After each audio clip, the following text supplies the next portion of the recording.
The Portland Regional Technical Training Center presents FTS and Service Manager training meetings. Now please keep in mind, our actors, although strikingly handsome, are not professional, so please pay attention to the process and the content of the video. Now let's get started. During this video, there will be three main objectives that will be discussed. First, what new technicians need to be put into the program. Second, are there any changes that need to happen to these current technicians enrolled? And then third, we will review the requirements needed for both the new and current enrollees to get to the next class.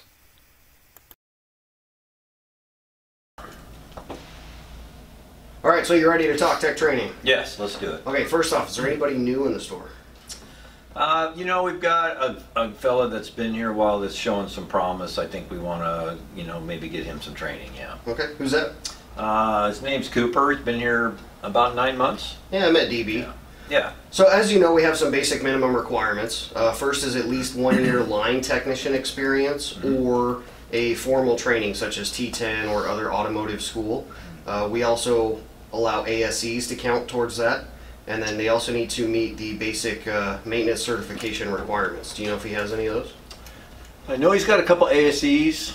I don't know where he stands on his E-modules, but we can certainly look that up. Well, sounds like he's off to a great start. So before we get any further, do you have any sort of priority or special need that we need to know about? I'd say out of the several that we have, signed up for training, I'd put him probably in the middle. I kind of want to get him in a few classes, see how he does, and then we'll kind of reevaluate. Perfect. Let's take a look at it. All right. Very good. Well, that was easy. Here we got to see what new technicians the dealer wanted in our training program. We qualified the technician using the 4 minimum requirements: maintenance certified, 1 year line technician experience, ASE completion, or previous tech school experience. And then the FTS identified what priority the technician needed to be in the program.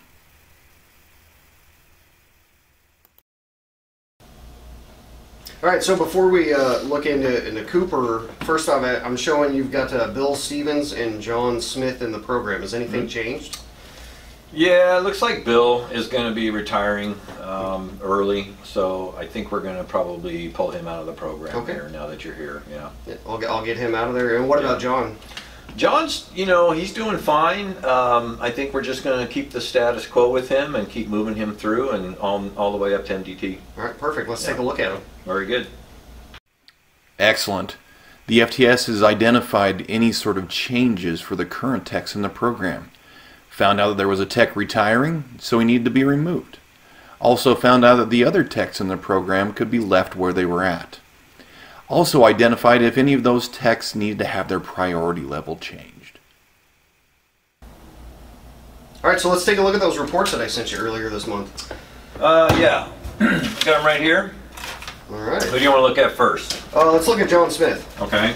So he's already in our program. I know he's been in class a few times. It seems like he's doing great. Looking at this report, so he's got, looks like all of his E-modules done for certified. He's missing 3 of them to be expert. Yeah, right here. Yep. Yeah, go ahead and circle those. And once he gets those done, we'll get him on to his next class. And it'd be great if you just give that to him and say, hey, here's your next step. Absolutely. Yeah. Yeah. All right. Very good. Good. These are great. Let's look at Cooper here. All right, so DB, everybody just calls this guy Deebs. It's kind of hilarious, but anyway, so where are we at with him? What do you think we need to do for him next? So he's got all of his maintenance E-modules. He's got 9 months, 10 years. He's got a couple ASEs there. It looks like he's got one that's about to expire. Oh yeah. But I'm sure he already knows about that. Right. He needs 2 more E-modules to be a certified tech, but we can definitely get him going. Looks like he really needs to focus on his ASEs here too, because I understand we can get him through the engine repair and several of these other ones if we get the ASEs and the E-mods done. Yep. So that's where I think I'll have my focus with him in this discussion. Perfect. All right, very good. Done and done. Objective number 3 accomplished. The FTS reviewed both new and current tech requirements. Utilizing the T-CAG report, he made that possible. He then reviewed all requirements the techs needed to accomplish in order to get to the next class. They should be handed straight to the technicians. Because note, we cannot express enough the need for techs to finish required E-modules and ASCs. If they do not do these, then they simply will not go to class.